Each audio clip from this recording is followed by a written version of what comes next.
News ಸಂಗಮಕ್ಕೆ ಸ್ವಾಗತ. ಮೊದಲಿಗೆ headlines. Kushalnagar ಪುರಸಭೆ ಸಭಾಂಗಣದಲ್ಲಿ ಪುರಸಭಾಧ್ಯಕ್ಷರಾದ ಶ್ರೀಮತಿ ಜಯಲಕ್ಷ್ಮೀ ಚಂದ್ರವರ ಅಧ್ಯಕ್ಷತೆಯಲ್ಲಿ ಸಾಮಾನ್ಯ ಸಭೆ ನಡೆಯಿತು. 2025-26ನೇ ಸಾಲಿನ ಇನ್ನರ್ವಿಲ್ ಕ್ಲಬ್ನ ನೂತನ ಅಧ್ಯಕ್ಷರಾಗಿ ಶ್ರೀಮತಿ ರೇಷ್ಮಾ ನವೀನ್ ಅವರು ಆಯ್ಕೆಯಾಗಿದ್ದಾರೆ. ಕುಶಾಲನಗರ ಪಟ್ಟಣದ ಮೂಕಾಂಬಿಕಾ ಪ್ರೌಢಶಾಲೆಯಲ್ಲಿ ಮುಖ್ಯ ಶಿಕ್ಷಕರಾಗಿ ಸೇವೆ ಸಲ್ಲಿಸಿ ನಿವೃತ್ತಿ ಹೊಂದಿದ ಎಸ್ಎಸ್ ಗೋಪಾಲ್ ರವರಿಗೆ ಕುಶಾಲನಗರ ಗೌಡ ಸಾಂಸ್ಕೃತಿಕ ವೇದಿಕೆ ವತಿಯಿಂದ ಸನ್ಮಾನಿಸಿ ಗೌರವಿಸಿದರು.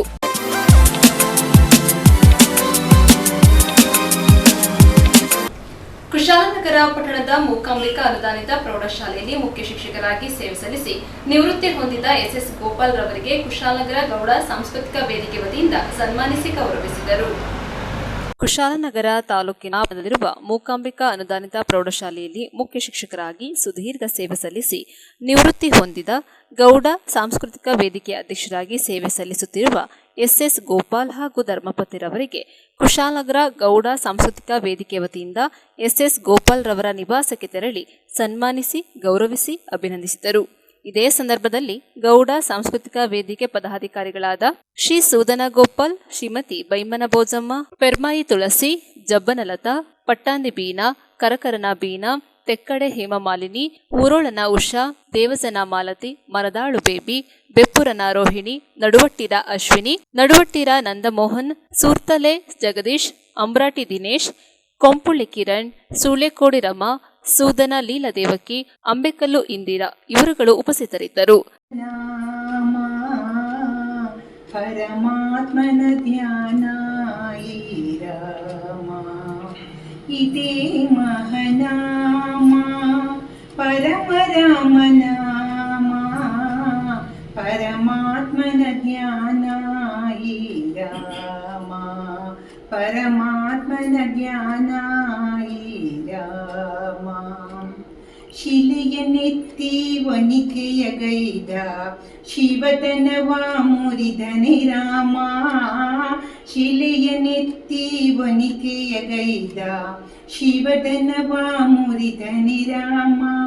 ಶಿವಭಕ್ತ ರಾವಣನನ್ನು ಸಂಹರಿಸಿ ಮೆರೆದನೆ ರಾಮ, ಹರನು ಹರಿಯು ಒಂದೇ ಎಂದು ಸಾರಿ ಸಾರಿ ಹಾಡಿದ ರಾಮ. ಇದೇ ಮಹನಾಮ, ಪರಮರಾಮನಾಮ, ಪರಮಾತ್ಮನ ಧ್ಯಾನ ರಾಮ. ಜಾಂಬವಂತ ಜಪಿಸೋ ರಾಮ, ಸುಗ್ರೀವ ಸಾರಿದ ರಾಮ, ಜಾಂಬವಂತ ಜಪಿಸೋ ರಾಮ, ಸುಗ್ರೀವ ಸಾರಿದ ರಾಮ.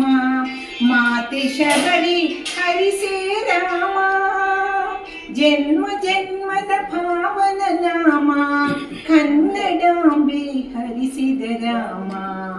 ಇದೇ ಮಹನಾಮ. ಈಗ ನಾವು ಇಲ್ಲಿ ಎಲ್ಲರೂ ಸೇರಿದ್ದೇವೆ. ನಾವು ಗೌಡ ಸಮಾಜದ ಸಾಂಸ್ಕೃತಿಕ ವೇದಿಕೆಯ ಅಧ್ಯಕ್ಷರು ಅಂದರೆ ನಮ್ಮ ಗೋಪಾಲ್ ಮಾಸ್ಟರ್ ಅಧ್ಯಕ್ಷರು, ನಾವೆಲ್ಲ ಅದರ ಕಾರ್ಯದರ್ಶಿಗಳು ಸದಸ್ಯರು ಇಲ್ಲಿ ನಾವು ಬಂದು ಅವ್ರ ಮನೆಯಲ್ಲಿ ಇವತ್ತು ಸೇರಿದ್ದೇವೆ. ಕಾರಣ ಏನಂದರೆ, ಸತತ 38 ವರ್ಷಗಳ ಕಾಲ ಮೂಕಾಂಬಿಕಾ ಅನುದಾನಿತ ಶಾಲೆಯಲ್ಲಿ ತನ್ನ ಸೇವೆಯನ್ನು ಗೈದು ಒಬ್ಬ ಸಾಮಾನ್ಯ ಶಿಕ್ಷಕರಾಗಿದ್ದಂತಹ ಗೋಪಾಲ್ ಸರ್ ಅವರು ಇವತ್ತು ಒಂದು ಅಸಾಮಾನ್ಯ ಶಿಕ್ಷಕರು ಅಂತ ಆ ಒಂದು ಲೆವೆಲಿಗೆ ಹೋಗಲಿಕ್ಕೆ ಕಾರಣ ಅವರ ಅವಿರತವಾದಂಥ ಸೇವೆ ಮತ್ತು ಅವರು ಮಾಡಿರುವಂಥ ಶಿಕ್ಷಣ ಪ್ರೇಮ ಮತ್ತು ಮಕ್ಕಳಿಗೆ ಕೊಟ್ಟಂಥ ಶಿಕ್ಷಣ. ಈ ಒಂದು ವಿಷಯ ಅವರನ್ನು ಎಷ್ಟು ಎತ್ತರಕ್ಕೆ ತಂದಿದೆ ಅಂದರೆ, ಪ್ರತಿಯೊಬ್ಬರು ದಿನನಿತ್ಯ ಬಂದು ಅವರ ವಿದ್ಯಾರ್ಥಿಗಳು, ಅವರ ಹಿತೈಷಿಗಳು, ಶಿಕ್ಷಕರು, ಊರವರು, ಹೀಗೆ ಒಬ್ಬರಲ್ಲ ಒಬ್ಬರು ದಿವಸ 2 ತಿಂಗಳಿಂದ ನಾವು ನೋಡ್ತಾ ಇದ್ದೀವಿ.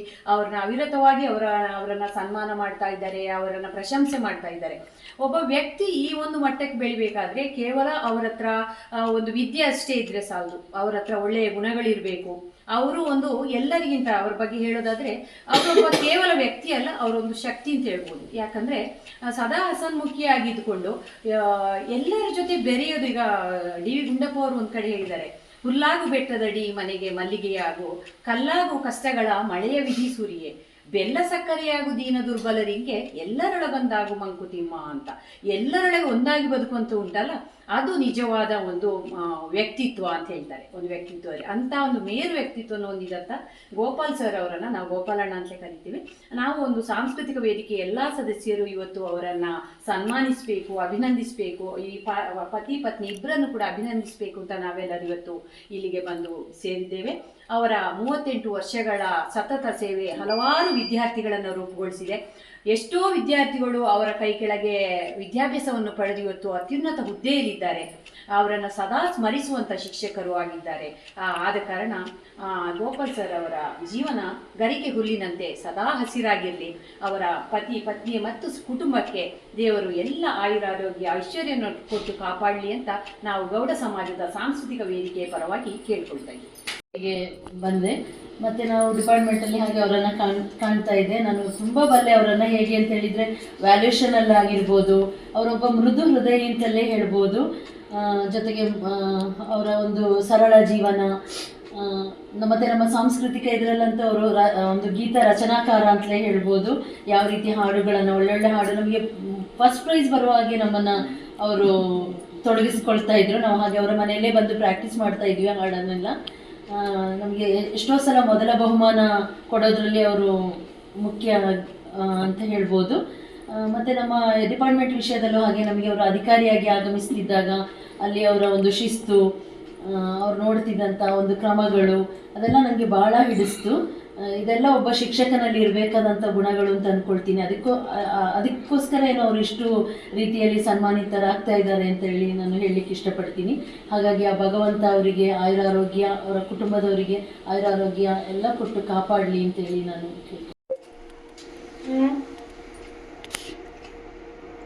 ಈ ಒಂದು ಗೌಡ ಸಾಂಸ್ಕೃತಿಕ ವೇದಿಕೆಯ ಎಲ್ಲ ಹಿರಿಯ ಸಹೋದರಿಯರೇ ಹಾಗೂ ಹಿರಿಯ ಸಹೋದರಿಯರೇ ಹಾಗೂ ಇಂದಿನ ಅತಿಥಿಗಳಂತ ನನ್ನ ಶಿಷ್ಯನೂ ಆಗಿರ್ತಕ್ಕಂಥ ಪತ್ರಿಕಾ ಮಿತ್ರರಾಗಿರ್ತಕ್ಕ ರಘುರವರು, ಒಂದು ಸಾಂಸ್ಕೃತಿಕ ವೇದಿಕೆಯನ್ನು ಕಟ್ಟಿ ಹಲವಾರು ವರ್ಷಗಳಾಯಿತು. ಇದ್ರ ಬಗ್ಗೆ ನಾವು ಈ ಕೆಲವೇ ತಿಂಗಳ ಹಿಂದೆ ನಾನು ಮತ್ತು ತುಳಸಿ ಅಕ್ಕ ಮಾತಾಡಿದ್ವಿ. ಇದಕ್ಕೆ ಚಾಲನೆಯನ್ನು ಕೊಡಬೇಕು. ಕಾರ್ಯದ ಒತ್ತಡ ಶಿಕ್ಷಕರಾದವರಿಗೆ, ಅಶ್ವಿನಿ ಮೇಡಮ್ ಅವರಿಗೆ ಗೊತ್ತು, ನಮಗೆಲ್ಲ ಗೊತ್ತು. ತುಂಬ ಒತ್ತಡದಿಂದ ಇವಾಗ ಈ ದಿನಗಳಂತೂ ನೆಕ್ಸ್ಟ್ ನಿಮಗೆ ಹೊರತಾಗಿ ಮಾತಾಡೋದು ಹೊಸದ ಸಿಸ್ಟಮ್ ಬಂದಿದೆ. ಇವಾಗ FA1, FA2, FA3, FA4 ಇಲ್ಲ, ಹೊಸ ಒಂದು ಸಿಸ್ಟಮ್ ಬಂದಿದೆ. ಇನ್ನು ಶಿಕ್ಷಣ ಇಲಾಖೆಯಲ್ಲಿ ಕೆಲಸ ಮಾಡೋದು ಅಷ್ಟು ಸುಲಭದ ಕೆಲಸ ಏನಲ್ಲ, ಏನೇ ಇರಲಿ ಹೊರತಾಗಿಯೂ ಕೂಡ. ಯಾಕಂತ ಹೇಳ್ತಾ ಇದ್ದೀನಿ ಅಂದರೆ, ನಮಗೆ ನಮ್ಮ ಕಾರ್ಯದಿಂದ ಹೊರಗೆ ಬಂದು ಇಲ್ಲಿ ಸಮಾಜದಲ್ಲಿ ಕೆಲಸ ಮಾಡೋದು ಸ್ವಲ್ಪ ಕಷ್ಟ ಆಗ್ತಿತ್ತು. ಆದರೂ ಏನು ಸಮಯ ಮಾಡ್ಕೊಂಡು ಸ್ವಲ್ಪ ಕೆಲಸ ಮಾಡ್ತಿದ್ವಿ.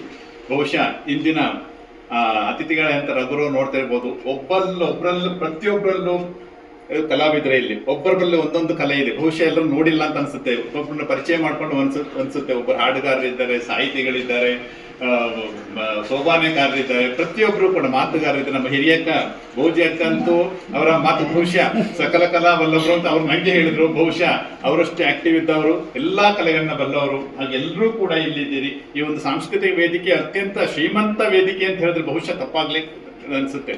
ಇಲ್ಲಿ ಘಟಾನುಘಟಿಗಳು ಇದ್ದಾರೆ. ಬಹುಶಃ ಇದಕ್ಕೆ ನಾವು ಸ್ವಲ್ಪ ಸಮಯ ಅಂತ ನನ್ನ ನಿವೃತ್ತಿಯನ್ನ ಕೂಡ ಕಾಯ್ತಿದ್ವಿ. ಜೊತೆಗೆ ನಿಮ್ಗೆಲ್ಲ ಗೊತ್ತಿದ್ದ ಹಾಗೆ ಈ ಶ್ರೀಮತಿ ತುಳಸಿ ಅವರು ಸದ್ಯದಲ್ಲೇ PhD ಪದವಿಯನ್ನು ಪೂರ್ಣಗೊಳಿಸಲಿಕ್ಕಿದ್ದಾರೆ. ಡಾಕ್ಟರ್ ತುಳಸಿ ಆಗ್ಲಿಕ್ಕಿದ್ದಾರೆ.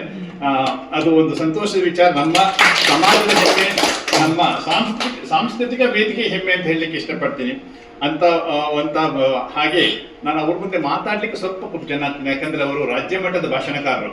ಮಾತಾಡುವಾಗ ಸ್ವಲ್ಪ ಹಿಂದೆ ಬಂದು ನೋಡ್ತೀವಿ, ಎಲ್ರಿಗೂ ಎಲ್ಲಾ ಕಲೆ ಇರೋದಿಲ್ಲ. ಅವ್ರ ಭಾಷಣಕ್ಕಾಗಿ ಹುಟ್ಟಿದವರು ಅಂತ ಅನ್ಸುತ್ತೆ. ಯಾವುದೇ ಕಾಂಪಿಟೇಷನ್ಗಳಲ್ಲೂ ಬಹುಶಃ ಶಾಲಾ ಜೀವನದಲ್ಲೂ ಅಷ್ಟೇ ಅನ್ಸುತ್ತೆ. ಶಿಕ್ಷಣ ಜೀವನದ ನಾವು ಕಾಂಪಿಟೇಷನ್ಗೆ ಹೋದಾಗ ಅವರಿದ್ದಾರೆ ಅಂತ ನಾವೆಲ್ಲ ಹೋಗ್ತಿರ್ಲಿಲ್ಲ. ಹಾಗೆ ಭಾಷಣ ಮಾಡೋದು ಸ್ವಲ್ಪ ಕಷ್ಟ ಆಗುತ್ತೆ. ಹಾಗೆ ಅವರು ಮಾತ್ರ ಅಲ್ಲ, ಅಶ್ವಿನಿ ಮೇಡಮ್ ಅವರು ನಾವು ನೋಡಿದ ಹಾಗೆ ಅವ್ರ ಶಾಲೆಗೆ ಆಗಾಗ ಭೇಟಿ ನೋಡಿದೆ. ಅವರ ದುಡ್ಡಾದ ಬರವಣಿಗೆ, ಅವರ ಪಾಠ ವೈಖರಿ, ಅದ್ರ ಮಾಡ್ತಿದ್ದ ಕಾರ್ಯವೈಖರಿ, ಪ್ರಾಜೆಕ್ಟ್ಸ್ ಮತ್ತೊಂದು ಇಲ್ಲಿ ಹೇಳಿದ್ರೆ ಬಹುಶಃ ಅರ್ಥ ಆಗೋದಿಲ್ಲ. ತುಂಬಾ ಶಿಸ್ತಿನಿಂದ ಕೆಲಸ ಮಾಡೋರು. ಹಾಗೆ ಎಲ್ಲರೂ ಕೂಡ ಹಿರಿಯಕ್ಕ ಭೋಜಿ ಅಕ್ಕನವರು, ನಮ್ಮ ಪಕ್ಕದ ಮನೆ ಉಷಾಕ್ಕನವರು. ಬಹುಶಃ ನನ್ನ ಕಂಪ್ಲೇಂಟ್ ಇತ್ತು, ನಮ್ಗೆ ಯಾರಿಗೆ ಹೇಳಲಿಲ್ಲ ಅಂತ ನಾವು ಹೇಳಲಿಲ್ಲ ಅಂತಂದ್ರೆ, ಯಾಕಂದ್ರೆ ನಾವು ಯಾರಿಗೂ ಇದು ನಾವು ಆಹ್ವಾನ ಮಾಡಿದಂತ ಫಂಕ್ಷನ್, ನಮಗೆ ನಮ್ಮ ನಿರೀಕ್ಷೆ ಇರಲಿಲ್ಲ. ಶಾಲೆ ಅಕ್ಕಪಕ್ಕ ಗೊತ್ತಿದೆ, ಅಕ್ಕಪಕ್ಕ ಶಾಲೆಯವರು ಶಿಕ್ಷಕರು ಮಾತ್ರ ಬರ್ತಾರೆ. ನಮ್ಮ ಎದುರು ಮನೆಯ ಸೀತಮ್ಮ ಮೇಡಮ್ ಮತ್ತು ಪಕ್ಕ ಉಷಾ ಮೇಡಮ್ ಜೊತೆಗೆ ದಿನನಿತ್ಯ ದೇವಸ್ಥಾನದ ಫ್ರೆಂಡ್ಸ್ ಲತಾಕ ಮತ್ತೆ ಡಾಟೆಗೆ ದಿನ ಇಲ್ಲಿ ಹಂಗೆ ಹೇಳಿದ್ದೆ ಹೊರತು ಆಹ್ವಾನ ಮಾಡಿ ದಯವಿಟ್ಟು ಯಾರು ಇದರ ಬಗ್ಗೆ ಅನ್ಯತಾ ಭಾವಿಸಬಾರದು. ಇದು ಆಹ್ವಾನ ಮಾಡಿದಂತ ಫಂಕ್ಷನ್ ಅಲ್ಲ, ಅದಕ್ಕಾಗಿ ನಾನು ಯಾರನ್ನೂ ಕರೆದಿಲ್ಲ ಅಂತ ಹೇಳೋದಕ್ಕೆ ಈ ಸಂದರ್ಭದಲ್ಲಿ ಹೇಳಲಿಕ್ಕೆ ಇಷ್ಟಪಡ್ತೀನಿ. ಏನೇ ಇರಲಿ, ಇಲ್ಲಿರ್ತಕ್ಕಂಥ ಪ್ರತಿಯೊಬ್ರು ನಾವು ಇರ್ಬೋದು, ಹಾಗೆ ನಮ್ಮ ಜೂನಿಯರ್ ಮಾಲಕ ಸ್ಕೂಲ್ನಲ್ಲಿ ಆ ವಿಚಾರ ಒಂದು ಮಾತು ಹೇಳ್ಬಿಡ್ತೀನಿ. ನಾವು ಓದಂತ ಬಹುಶಃ ಕುಶಾಲನಗರದಲ್ಲಿ ಅತ್ಯಂತ ಹೆಚ್ಚು ಸಮಾಜದಲ್ಲಿ ಇರ್ತಕ್ಕಂಥ ಮೆಂಬರ್ಸ್ ಅಲ್ಲಿ ಹೆಚ್ಚಿನ ಪಾಲು ನಮ್ಮ ಶಾಲೆಯ ಕೊಡುಗೆ ಅಂತ ಹೆಮ್ಮೆ ಅನ್ಸುತ್ತೆ. ಬಹುಶಃ ಸಮಾಜದಲ್ಲಿ ಹೇಳ್ಬೇಕು ಅಂತ ಅನ್ಸುತ್ತೆ. ಬೆಟ್ಟಗೆ ಉದಯ ಪ್ರೌಢಶಾಲೆ, ಉದಯ ಅನುದಾನ ಪ್ರೌಢಶಾಲೆ ಬೆಟ್ಟಗೇರಿ, ಅಲ್ಲಿಂದ ಬಂದಂತ ಹೆಚ್ಚಿನ ವಿದ್ಯಾರ್ಥಿಗಳು ಬಿನಕನ ಹೇಳ್ತಾರೆ ಪಕ್ಕ ಶಾಲೆ ಒಂದು ಹೆಮ್ಮೆ. ಅವರ ಮನೆಯವರು ಕೂಡ ಅದೇ ಶಾಲೆಯವರು. ಇಲ್ಲಿರ್ತಕ್ಕಂಥ ಪ್ರತಿಯೊಬ್ರು ಆನಂದ್ ಇರ್ಬೋದು, ಅಥವಾ ಮರಿ ಈಶ್ವರ್ ಇರ್ಬೋದು, ಗಣಿ ಪ್ರಸಾದ್ ಇರ್ಬೋದು, ನಾವೆಲ್ಲ ಹಾಗೆ ಮಾಲಕ್ ಇರ್ಬೋದು, ಲತಾಕ ಇರ್ಬೋದು, ಎಲ್ಲರೂ ಕೂಡ ಅದೇ ಶಾಲೆಯವರು. ತುಂಬಾ ಸಂತೋಷ ವಿಚಾರ ಅಂತ ಬಹುಶಃ ನಿಮ್ಗೆಲ್ರಿಗೂ ಗೊತ್ತಿರ್ಲಿಕ್ಕಿಲ್ಲ. ಅದೇ ಶಾಲೆ ಓದಂತ ಹಳೆ ವಿದ್ಯಾರ್ಥಿಗಳು ಲತಾಕ ಮತ್ತು ಆ ಶಾಲೆ ಮುಚ್ಚಲ್ಪಟ್ಟಿದೆ ನಿನ್ನೆ ದಿನ ಆದೇಶ ಆಗಿ. ಆ ಒಂದು ಇತಿಹಾಸವನ್ನು ನಿರ್ಮಾಣ ಮಾಡಿದಂತಹ ಶಾಲೆ ಈ ಸಂದರ್ಭದಲ್ಲಿ ಹೇಳುವುದು ಎಷ್ಟು ಔಚಿತ್ಯ. ನ್ಯೂಸ್ ಸಂಗಮಕ್ಕಾಗಿ ಡಾಕ್ಟರ್ ಎಚ್ ರಘುಕೋಟಿ, ಕುಶಾಲನಗರ. ಕುಶಾಲನಗರ ಪುರಸಭೆ ಸಭಾಂಗಣದಲ್ಲಿ ಪುರಸಭೆ ಅಧ್ಯಕ್ಷರಾದ ಶ್ರೀಮತಿ ಜಯಲಕ್ಷ್ಮಿ ಚಂದ್ರವರ ಅಧ್ಯಕ್ಷತೆಯಲ್ಲಿ ಸಾಮಾನ್ಯ ಸಭೆ ನಡೆಯಿತು.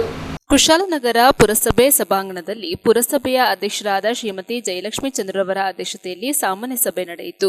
ಸಭೆಯಲ್ಲಿ ಮಡಿಕೇರಿ ವಿಧಾನಸಭಾ ಕ್ಷೇತ್ರದ ಶಾಸಕರಾದ ಡಾಕ್ಟರ್ ಮಂತರಗೌಡರು, ಪುರಸಭೆಯ ಉಪಾಧ್ಯಕ್ಷರಾದ ಪುಟ್ಟಲಕ್ಷ್ಮಿ, ಸ್ಥಾಯಿ ಸಮಿತಿ ಅಧ್ಯಕ್ಷರಾದ ಸುರೇಶ್ ಅವರ ನೇತೃತ್ವದಲ್ಲಿ ವಿವಿಧ ಇಲಾಖೆಯ ಅಧಿಕಾರಿಗಳ ಸಮ್ಮುಖದಲ್ಲಿ ಪುರಸಭೆ ವ್ಯಾಪ್ತಿಯ ಕುಂದುಕೊರತೆಗಳ ಬಗ್ಗೆ ಚರ್ಚಿಸಲಾಯಿತು. ಈ ಪುರಸಭೆಯ ಸದಸ್ಯರಾದ ಡಿಕೆ ತಿಮ್ಮಪ್ಪರವರು ಮಾತನಾಡಿ, ಪುರಸಭಾ ವ್ಯಾಪ್ತಿಯಲ್ಲಿ ಮಳೆಗಾಲದಲ್ಲಿ ನದಿ ತೀರದಲ್ಲಿರುವ ಸ್ಮಶಾನಗಳು ಸಂಪೂರ್ಣವಾಗಿ ಜಲಾವೃತಗೊಳ್ಳುತ್ತಿದೆ. ಆದ್ದರಿಂದ ಸ್ಮಶಾನ ಜಾಗವನ್ನ ಬೇರೆ ಕಡೆಯಲ್ಲಿ ಪಡೆಯಲು ಕೂಡ ಜಾಗವನ್ನ ಮಂಜೂರು ಮಾಡಿಕೊಡುವಲ್ಲಿ ಮುಂದಾಗುವಂತೆ ಸಭೆಯಲ್ಲಿ 5 ಎಕರೆ ಸ್ಮಶಾನ ಜಾಗಕ್ಕೆ ಮಂಜೂರು ಮಾಡುವಂತೆ ಒತ್ತಾಯಿಸಿದರು. ಅಲ್ಲದೆ ಮುಸ್ಲಿಂರವರ ಸ್ಮಶಾನಗಳಿಗೆ ವಿದ್ಯುತ್ ಸಂಪರ್ಕವನ್ನ ಕಲ್ಪಿಸಿಕೊಡುವಲ್ಲಿ ಮುಂದಾಗಬೇಕು. ತುಂಬಾ ವರ್ಷಗಳ ಹಿಂದೆಯೇ ಸಭೆಯಲ್ಲಿ ತೀರ್ಮಾನಿಸಲಾಗಿತ್ತು, ಆದರೆ ಇಲ್ಲಿವರೆಗೂ ಯಾವುದೇ ರೂಪದಲ್ಲೂ ಕಾರ್ಯರೂಪಕ್ಕೆ ಬಂದಿಲ್ಲವೆಂದು ತಿಳಿಸಿದರು. ನಂತರ ಸದಸ್ಯರಾದ ಜಯವರ್ಧನ್ ಮತ್ತು ನಾಮನಿರ್ದೇಶಿತ ಸದಸ್ಯರಾದ ಶಿವಶಂಕರ್ ಮಾತನಾಡಿ, ಪೌರ ಕಾರ್ಮಿಕರಿಗೆ ನಿವೇಶನದ ಬಗ್ಗೆ ಮಾತನಾಡುತ್ತಿದ್ದೇವೆ, ಆದರೆ ಯಾವುದೂ ಕೂಡ ನಡೆದು ಬರುತ್ತಿಲ್ಲ. ತಕ್ಷಣವೇ ಪಂಚಾಯಿತಿಯ ಪೌರ ಕಾರ್ಮಿಕರಿಗೆ ನಿವೇಶನ ಕೊಡಿಸುವಲ್ಲಿ ಒತ್ತಾಯಿಸಿದರು. ಕಲ್ಪಿಸಿಕೊಡುವಂತೆ ಒತ್ತಾಯಿಸಿದರು. ಅಲ್ಲದೆ ಪಂಚಾಯಿತಿ ಸದಸ್ಯರಾದ ಆನಂದ್ ಕುಮಾರ್ ಹಾಗೂ ಅಮೃತರಾಜ್ ಮಾತನಾಡಿ, ಪುರಸಭೆಗೆ ಸಂಬಂಧಿಸಿದ ಕಡತಗಳು ಕಾಣೆ ಆಗಿರುವ ಬಗ್ಗೆ ಚರ್ಚಿಸಿದರು. ನಾಮನಿರ್ದೇಶಿತ ಸದಸ್ಯರಾದ ನವೀನ್, ಜಗದೀಶ್, ಪ್ರಕಾಶ್ ಇವರುಗಳು ಮಾತನಾಡಿ, ಗೊಂದಿ ಬಸವನಹಳ್ಳಿ ಗ್ರಾಮದಲ್ಲಿ ವಾಸ ಮಾಡುತ್ತಿರುವ ಜನರಿಗೆ ಹಕ್ಕುಪತ್ರ ಕಲ್ಪಿಸಿಕೊಡುವಲ್ಲಿ ಮುಂದಾಗಬೇಕು. ಅಲ್ಲದೆ ಗೊಂದಿ ಬಸವನಹಳ್ಳಿ ಗ್ರಾಮದಲ್ಲಿರುವ ರೊಂಡೆಕೆರೆ ಜಾಗವು ಒತ್ತುವರಿಯಾಗಿದೆ. 14 ಎಕರೆ ಇದ್ದಂತಹ ಕೆರೆ 11 ಎಕರೆ ಬಂದು ನಿಂತಿದೆ. ಆದ್ದರಿಂದ ತಕ್ಷಣವೇ ಒತ್ತುವರಿಯಾಗಿರುವ ಜಾಗಗಳ ಬಗ್ಗೆ ನಿಗಾ ವಹಿಸಿ ಸರ್ವೆ ಮಾಡಿಸಿಕೊಡುವಂತೆ ಒತ್ತಾಯಿಸಿದರು. ಇದೇ ಸಂದರ್ಭದಲ್ಲಿ ಪುರಸಭೆಯಲ್ಲಿ ಸದಸ್ಯರುಗಳಾದ ಶೈಲಾ ಕೃಷ್ಣಪ್ಪ, ರೂಪ ಉಮಾಶಂಕರ್, ನಾಮ ನಿರ್ದೇಶಿತ ಸದಸ್ಯರಾದ ಪದ್ಮಾವತಿ, ಹರೀಶ್ ಸೇರಿದಂತೆ ಪುರಸಭೆಯ ಮುಖ್ಯಾಧಿಕಾರಿಯಾದ ಗಿರೀಶ್ ಹಾಗೂ ಆರೋಗ್ಯ ಹಿರಿಯ ನಿರೀಕ್ಷಕರಾದ ಉದಯ್ ಸೇರಿದಂತೆ ಸಿಬ್ಬಂದಿ ವರ್ಗದವರು, ಅಧಿಕಾರಿಗಳು ಉಪಸ್ಥಿತರಿದ್ದರು. ಸಮೇತ ನೀರಿನಲ್ಲಿ ಮುಳುಗಡೆ ಆಗ್ತಿತ್ತು, ಕ್ರೈಸ್ತರ ಸ್ಮಶಾನ ಮುಳುಗಡೆ ಆಗ್ತಿತ್ತು. ನಮ್ಮಲ್ಲಿ ಸಭಾ ನಡೆಸಿ ಮಾಡಿ ನಾವು ಶಾಸಕರ ಗಮನಕ್ಕೆ ತಂದು, ನಮಗೆ ಮಳೆಗಾಲದಲ್ಲಿ ಪ್ರವಾಹ ಬಂದ ಟೈಮಲ್ಲಿ ಅಂತ್ಯಕ್ರಿಯೆ ಮಾಡ್ತಕ್ಕಂಥದಕ್ಕೆ ಅನಾಹುತ ಆಗ್ತಕ್ಕಂಥದನ್ನ ತಪ್ಪಿಸಲಿಕ್ಕೆ ನಾವು ರಿಕ್ವೆಸ್ಟ್ ಲೆಟರ್ ಮಾಡಿ ಸಭಾ ನಡವಳಿ ಮಾಡಿ ನಾವು ಕಳಿಸ್ಕೊಟ್ಟಿದ್ದೆವು. ಅದರಲ್ಲಿ 2 ಹಂತದಲ್ಲಿ ಅವರು ನಮಗೆ ರಿಸರ್ವ್ ಮಾಡಿ ಕೊಟ್ಟಂಥದ್ದು ಕೆಲಸ ಮಾಡಿದ್ದಾರೆ, ಇಲ್ಲ ಅನ್ನೋದಿಲ್ಲ. ಪುನಃ ನಾವು ಹೆಚ್ಚಿಗೆ ಜಾಗವನ್ನು ಮಂಜೂರು ಮಾಡಿ ಕೊಡಿ ಅಂತ ಹೇಳುವಾಗ ಸಭಾ ನಡವಳಿ ಮಾಡ್ತಕ್ಕಂಥಕ್ಕೆ ನಮ್ಗೆ ಅವಕಾಶ ಸಿಗಲಿಲ್ಲ. ಯಾಕಂದ್ರೆ ನಮ್ಮಲ್ಲಿ ತಾವು ಮೀಟಿಂಗ್ ಮಾಡ್ತಕ್ಕಂಥದ್ದು ವಿಳಂಬವಾಗ್ತಕ್ಕಂಥದ್ದು ಒಂದು ಭಾಗ ಆಯಿತು. ನಾನು ಅದನ್ನು ಪುನಃ ಉದ್ಯೋಗ ಹೇಳೋದಿಲ್ಲ. ತಹಶೀಲ್ದಾರ್ ನೇರವಾಗಿ ಹೇಳಿದ್ರೆ 5 ಎಕರೆಗೆ ತಾವು ಸ್ಮಶಾನಕ್ಕೆ ಅಂತೇಳಿ ನಿಗದಿ ಮಾಡ್ತಕ್ಕಂಥದ್ದಕ್ಕೆ ನಾವು ಅವಕಾಶ ಮಾಡಿಕೊಡ್ತೀವಿ, ಮತ್ತೊಮ್ಮೆ ನೀವು ಸಭಾ ನಡವಳಿಕೆ ಮಾಡಿ ತಂದು ಕೊಡಬೇಕು ಅಂತಕ್ಕಂಥದ್ದು ಅವರೊಂದು ಅಭಿಪ್ರಾಯ ಇದೆ.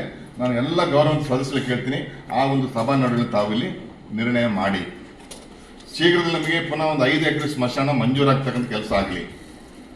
ಹಾಗೇನೆ ವಿಶೇಷವಾಗಿ ನಾನೊಂದು ನಿಮ್ಮಲ್ಲಿ ವಿಚಾರಣೆ ಹೇಳಕ್ಕೆ ಇಷ್ಟಪಡ್ತೀನಿ. ಕಬರಸ್ಥಾನಿಗೆ ನಾವು ಕಳಸರಿ ಐಮಾಸ್ ಲೈಟ್ನ ಸಮೇತ ನಮ್ಮ ಪಂಚಾಯತ್ ನಿರ್ಣಯ ಮಾಡಿದ್ದು ಬಹಳ ವರ್ಷಗಳಾಯಿತು, ಅದು ಅನುಷ್ಠಾನ ಆಗಲಿಲ್ಲ ಇದುವರೆಗೂ.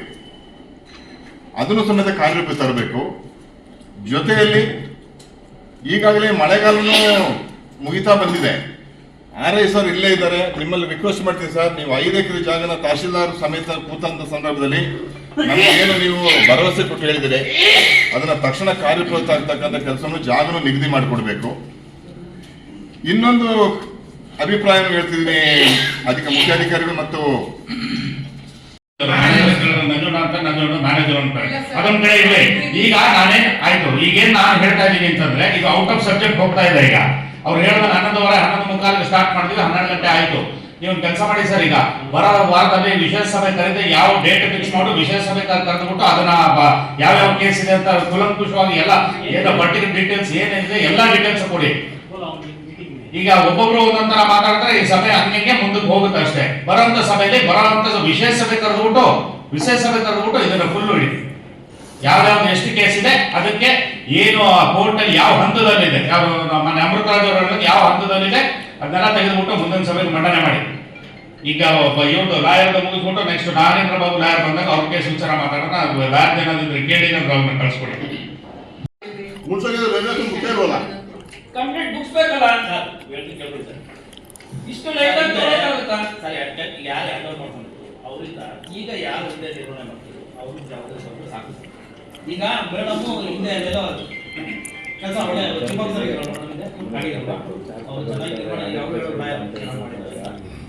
ಈಗ ಈ ಕೇಸ್ ಇಂಪಾರ್ಟೆಂಟ್ ಸರ್, ಎಲ್ಲಾ ಕೇಸ್ಗಳು ಇಂಪಾರ್ಟೆಂಟ್. ಕುಶಾಲನಗರದ ಆಸ್ತಿ, ಆ ಆಸ್ತಿಗಳನ್ನ ಜವಾಬ್ದಾರಿ ತಗೊಳ್ಳೋದು ಪ್ರತಿಯೊಬ್ಬರ ಸದಸ್ಯರ ಕರ್ತವ್ಯ ಸರ್. ತಮ್ಮದು ಅಷ್ಟೇ ಅಧ್ಯಕ್ಷ, ದಯವಿಟ್ಟು ಆಯ್ತಾ?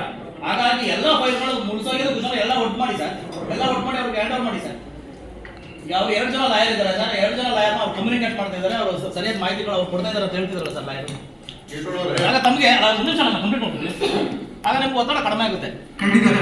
ಅಲ್ಲ ಸರ್? ಸರ್ ಅವರು ಏನಂದ್ರೆ ನನ್ನ ಹತ್ರ ಏನಂತ ಹೇಳಿದ್ರು, ನಮ್ಮ ಒಂದು ರಸ್ತೆ ಒತ್ತುವರಿಯ ಒಂದು ಇದ್ರ ಬಗ್ಗೆ ಒಂದು ಕೇಸ್ ದಾಖಲಾಗಿತ್ತು. ಆ ಕೇಸ್ ಬಗ್ಗೆ ಸ್ವಲ್ಪ ಮಾಹಿತಿ ಕೊಡಿ ಸರ್. ಅದೇ ಇದು ಬಾಬು ಅವ್ರ ಮಗ ಸುನೀಲ್ ಅವರು ಶೆಡ್ ಹಾಕೊಂಡು ಒತ್ತುವರಿ ಮಾಡ್ಕೊಂಡು ಶೆಡ್ ಹಾಕೊಂಡಿದ್ದಾರೆ, ಕಾರ್ ಶೆಡ್ ಅಂತ ಆಸೆ ಇದೆ. ಹೌದೌದು. ಅದಕ್ಕೆ ಸಂಬಂಧಪಟ್ಟಂಗೆ ಅದು ಆಕ್ಚುಲಿ ನಾನು ಲೀಗಲ್ ಅಡ್ವೈಸರ್ ಯಾವ ರೀತಿ ಅವ್ರು ನೋಟಿಸ್ ಕೊಟ್ಟು ಅದನ್ನ ಎವಿಕ್ಷನ್ ಮಾಡಿಸ್ಬೇಕು. ಅದ್ರ ಬಗ್ಗೆ ಕ್ರಮ ತಗೊಂಡಿದ್ರೆ ಈ ಬಗ್ಗೆ ಮಾಹಿತಿ ಇತ್ತ ನಿಮಗೆ? ಇಲ್ಲ ಸರ್, ಇದ್ರ ಬಗ್ಗೆ ಮಾಹಿತಿ ಅದು ಅಧಿಕಾರ ವಹಿಸಬೇಕಂತ ಹೇಳಿದ್ರೆ ನಿಮಗೆ ಜಾಗಗಳು ಈ ಹಿಂದೆ ಇದ್ದಂತಹ ಮುಖ್ಯಗಳು ಕೊಡ್ಬೇಕಂತ ಹೇಳಿದ್ರೆ ಈ ಕುಶಾಲನಗರದ ಎಷ್ಟು ಕೇಸ್ಗಳಿದೆ. ಆಮೇಲೆ ಇತ್ತೀಚಿನ ದಿನಗಳಲ್ಲಿ ನಮ್ಮ ಮುಸುಗೆ ಬಾಲಕೃಷ್ಣರು ನ್ಯಾಯಾಲಯದಲ್ಲಿ ಮೊಕದ್ದಮೆಗಳಿತ್ತು, ಅದನ್ನೆಲ್ಲ ನೀವು ಒಂದ್ಸರಿ ಪರಿಶೀಲನೆ ಮಾಡಬೇಕು. ಇದು ಇವತ್ತು ನೀವು ಕಾನೂನು ಸಲಹೆಗಾರನ ಬಂದಿದ್ದಕ್ಕೆ ನಮಗೆ ನೆನಪಾಯಿತು. ಇದು ಕುಶಾಲನಗರ ನಮ್ಮ ಪುರಸಭೆ ಸಾಮಾನ್ಯ ಸಭೆಗಳಲ್ಲಿ ಅನೇಕ ಸಭೆಗಳಲ್ಲಿ ಇದ್ರ ಬಗ್ಗೆ ಚರ್ಚೆ ಆಗಿದೆ. ಅದ್ರ ಬಗ್ಗೆ ಕ್ರಮ ತಗೋಬೇಕಂದ್ಬಿಟ್ಟು ಈ ಕೇಸು ವಿಡ್ರಾ ಮಾಡ್ಕೊಂಡು ಎಷ್ಟು ದಿನ ಆಗಿದೆ ಸರ್? ಇದು 1 year ಹತ್ತಿರ ಆಗಿದೆ. 1 year ಹತ್ತಿರ ಆಗಿ ನಾವು ಕ್ರಮ ತಗೊಳ್ಳೋಕೆ ಯಾಕೆ ನಾವು ಹಿಂದೆ ಆಗ್ತಾ ಇದ್ದೀವಿ ಸರ್? ಖಂಡಿತವಾಗಿ ಎಲ್ಲ ಕೋರ್ಟ್ ಕೇಸಸ್ ವಿಚಾರವಾಗಿ ನಮ್ಮ ಮುಂದಿನ ಸಭೆಗೆ ಡೀಟೇಲ್ ಆಗಿ ನಿಮಗೆ ಅಜೆಂಡಾ ಜೊತೆಗೆ ಕಳಿಸ್ತೀವಿ ಸರ್. ನಾವೇನು ಮಾಡಿದ್ದೀವಿ, ಏನು ಮಾಡಬೇಕು ಅನ್ನೋದ್ರ ಬಗ್ಗೆ ಖಂಡಿತ ಕಳಿಸ್ಕೊಡ್ತೀವಿ. ಹಾಗಲ್ಲ ಸರ್, ಇವತ್ತು ನೀವು ಇವತ್ತು ನಮ್ಮ ಕಾನೂನು ಸಲಹೆಗಳನ್ನ ಬರ ಕೇಳಿದಿರ ಅಂದಾಗ ಅದ್ರ ಬಗ್ಗೆ ನೀವು ಪೂರ್ವಭಾವಿಯಾಗಿ ಎಲ್ಲ ಸಿದ್ಧತೆಗಳನ್ನು ಮಾಡಿಕೊಂಡು ಅದ್ರ ಬಗ್ಗೆ ಎಲ್ಲಾನು ತಿಳ್ಕೊಂಡಿರ್ಬೇಕಾಗಿತ್ತು. ಇವತ್ತು ಅವ್ರನ್ನ ಕಳಿಸಿದ್ದೀರಾ, ಕರ್ಸ್ಬಿಟ್ಟು ನಾವು ಪ್ರಶ್ನೆಗಳು ಕೇಳ್ತಾ ಇದ್ದೀವಿ ಏನಾಗಿದೆ ಅದು ಅಂದ್ಬಿಟ್ಟು ಅದ್ರ ಬಗ್ಗೆ ಮಾಹಿತಿ ಇಲ್ಲ. ಮುಂದಿನ ಸಭೆ ಕರೆಯೋದು ನಮ್ಮ ಹಿರಿಯ ಸದಸ್ಯರು ಆರೋಪ ಮಾಡ್ದಂಗೆ ಸಭೆಗಳು ನೀವು 5 ತಿಂಗಳು ಕಳೆದ್ರೆ ನಮ್ಮ ಅಧಿಕಾರ ಅವಧಿನೇ ಮುಗಿದೋಗ್ಬಿಡ್ತದೆ. ಹಾಗಾಗಿ ಇದ್ರ ಬಗ್ಗೆ ಕ್ರಮ ತಗೊಳ್ಳೋದು ಯಾವಾಗ, ಏನು ತಗೊಳ್ತೀವಿ ನಾವು? 1 ವರ್ಷ ಆಯ್ತದೆ ಅವರು ಸ್ಟೇ ಹಾಕಿದಲ್ಲ ಸರ್, ಆದೇಶ ತಂದಿದ್ರು. ಅದು ವೆಕೇಟ್ ಆಗಿ ಸುಮಾರು 1 ವರ್ಷಗಳ ಕಾಲ, 1 ವರ್ಷಕ್ಕೂ ಜಾಸ್ತಿ ಆಗಿದೆ. ನಾವು ಅದನ್ನ ನಾವು ಪುರಸಭೆ ವ್ಯಾಪ್ತಿಗೆ ಅದನ್ನ ಪುರಸಭೆಗೆ ತಗೋಬೇಕಾಗಿತ್ತು. ಅದರಲ್ಲಿ ನಾವು ಫೇಲರ್ ಆಗಿದ್ದೀವಿ. ಇದನ್ನ ಈ ಒಂದು ಇದಕ್ಕೆ ಯಾರನ್ನ ಹೊಣೆ ಮಾಡೋದಿಲ್ಲ ಸರ್? ಇದಕ್ಕೆ ನಮಗೆ ಕೋರ್ಟ್ ಕೇಸ್ ರಂಜನ್ ಅವರು ಮತ್ತೆ ಮ್ಯಾನೇಜರ್ ನಮಗೆ ಏನು ನೀವೇ ಏನಾದರೂ ಶಾಮೀಲ್ ಆಗ್ಬಿಡ್ತೀರಾ ಏನು ಅನ್ಕೊಂಡು ದಯವಿಟ್ಟು ಆ ಕೇಸು ಯಾರು ಅಟೆಂಡ್ ಮಾಡ್ತಿದ್ದಾರೆ ಅದ್ರ ಬಗ್ಗೆ ದಯವಿಟ್ಟು ಮಾಹಿತಿ ಕೊಡಬೇಕು ಸರ್. ಅಲ್ಲ ಈಗ ಸದಸ್ಯರಿಗೆ ಈಗ ಕೋರ್ಟ್ ಅಲ್ಲಿ ಲಾಯರ್ ನಡೆಸೋದು ಸತ್ಯ. ಈಗ ನಮ್ಮಿಂದ ನೀವು ಯಾರು ಡೆಪ್ಯುಟೇಷನ್ ಮಾಡಲ್ವಾ? ಅಂದ್ರೆ ಈಗ ಈ ವರ್ಕು ಯಾರೋ ಒಂದು ಸೆಕ್ಷನ್ ಅವ್ರು ಮಾಡ್ಬೇಕಲ್ಲ, ಆ ಸೆಕ್ಷನ್ ಅವ್ರು ಯಾರು ಅಂತ ಹೇಳಿ ಆ ಸಂಪೂರ್ಣ ಮಾಹಿತಿ ಕೊಡ್ಬೇಕು ಸರ್. ಸರ್ ಹೇಳ್ತಾ ಇದ್ದಾರೆ ಆಲ್ಮೋಸ್ಟ್ ಈಗ ಸಮಸ್ಯೆ ಕ್ಲಿಯರ್ ಆಗಿದೆ, ಅವ್ರು ವಿಡ್ರಾ ಮಾಡಿದ್ದಾರೆ ಅಂತ ಆಗಿದ್ದಾರೆ ಸರ್. ಅದಕ್ಕಾಗಿ ಅದ್ರ ಬಗ್ಗೆ ನೀವು ಮಾಹಿತಿ ಬರೋ ತಿಂಗಳು ಅಥವಾ 5 ತಿಂಗಳು ಬಿಟ್ಟು ನೀವು ಕೊಡೋಕ್ಕಿಂತ ಬೆಟ್ರು ಈಗ ಏನು ಆಕ್ಷನ್ ತಗೊಳ್ಬೇಕು, ನೀವು ಇಮೇಟ್ ನಾಳೆ ಏನೇನು ನೋಟಿಸ್ ಕಳಿಸ್ಬಿಟ್ಟು ಅದೇನು ರಿಮೂವ್ ಮಾಡಬೇಕು ಅದನ್ನು ರಿಮೂವ್ ಮಾಡಿ ಸರ್. ಯಾಕಂದ್ರೆ ಯಾಕಂದ್ರೆ ಮೀಟಿಂಗ್ ಈಗ ಬರ್ದಿಲ್ಲ ಆದಂತ ನಮ್ಗಂತೂ ಗ್ಯಾರಂಟಿ ಇಲ್ಲ ಆಯ್ತಲ್ಲ. ಅದಕ್ಕಾಗಿ ದಯವಿಟ್ಟು ಏನು ಮಾಡಿದ್ರೆ ಕ್ಲಿಯರ್ ಆಗಿದ್ರೆ ನಾಳೆ ಗಾಡಿ ಕಳಿಸ್ಬಿಟ್ಟು JCB ಕಿತ್ತಾಕ್ಬಿಟ್ಟು ಕ್ಲಿಯರ್ ಮಾಡ್ತೀವಿ ಸರ್. ಕ್ರಮ ತಗೋಬೋದು ಸರ್. ಅದು ನಿಮ್ಮ ನೋಟಿಸ್ ಕೊಟ್ಟು ಹ್ಯಾಂಡ್ ಓವರ್ ಕೊಡ್ಬೇಕಾದ್ರೆ ಆ ದಾಖಲೆ ಪತ್ರಗಳು ನಮ್ಮಲ್ಲಿ ಇರ್ಬೇಕಲ್ವಾ? ಅಂತ ಕೇಸ್ ಸಂಬಂಧಪಟ್ಟ ದಾಖಲೆ ನಮ್ಮಲ್ಲಿದೆ.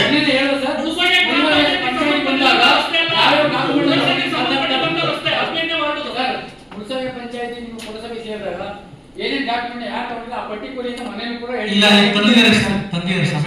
ಸರಿ ವಿಚಾರ ಇರೋದು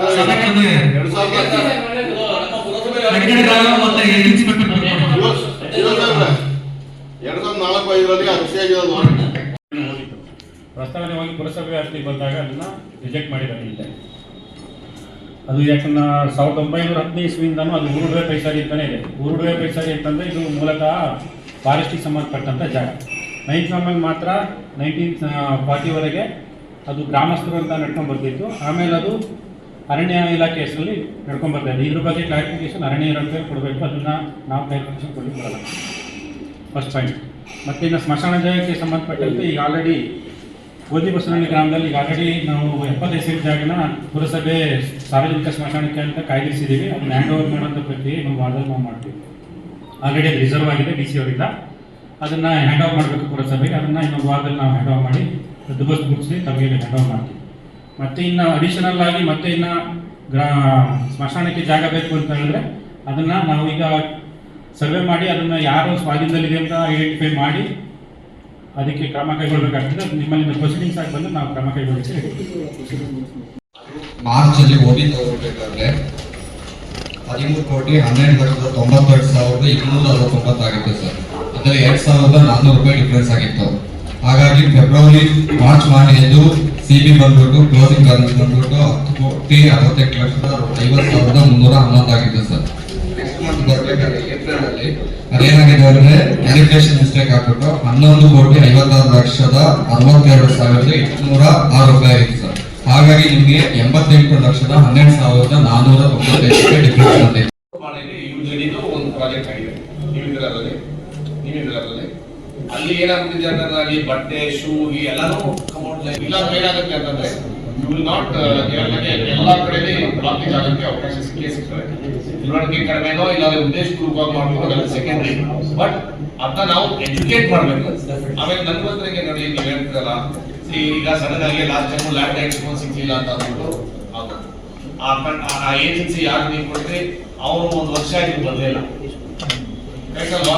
ಮತ್ತೆ ಈಗ ಸ್ಟೇಜ್ 2 ಅಂತಿಲ್ಲ, ವೆಲ್ 1 ಆಯ್ತು, ವೆಲ್ 2 ಆಯ್ತು.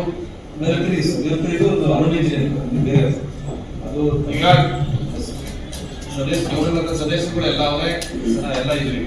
ಎಷ್ಟು ದಿವಸದೊಳಗೆ ಸ್ಟಾರ್ಟ್ ಆಗಿ ಮನೆ ಕನೆಕ್ಷನ್ ಕೊಡಕ್ಕೆ ನೀವು ಮಾಡ್ತಾರೆ ಹೇಳಿ. ಅದಕ್ಕೆ 12 ಲಕ್ಷ ದುಡ್ಡನ್ನ ಕೇಳ್ತಾ ಇದಾರೆ ಸರ್. ಒಂದು ರಿಕ್ವೆಸ್ಟ್ ಸರ್, 48 ಲಕ್ಷ ರೂಪಾಯಿ ಕೇಳ್ತಾರೆ ಒಂದು ವರ್ಷಕ್ಕೆ. ನಮ್ಮ ಫಂಡ್ ಇಲ್ಲ ಸರ್.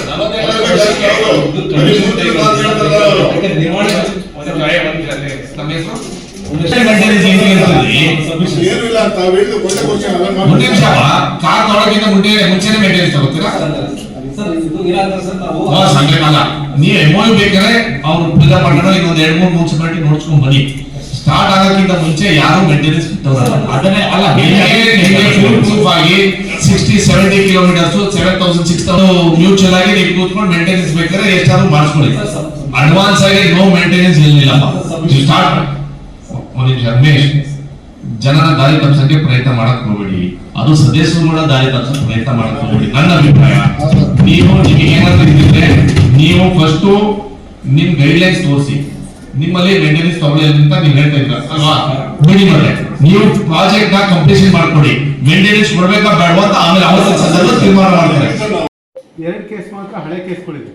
ಆ ಹಳೆ ಕೇಸ್ಗಳು ಅಂದರೆ ಇದು ಜಾತ್ರಾ ಮೈದಾನದ ಶಿವಣ್ಣ ಅವರನ್ನು ದಾಖಲು ಮಾಡಿದ್ವಿ.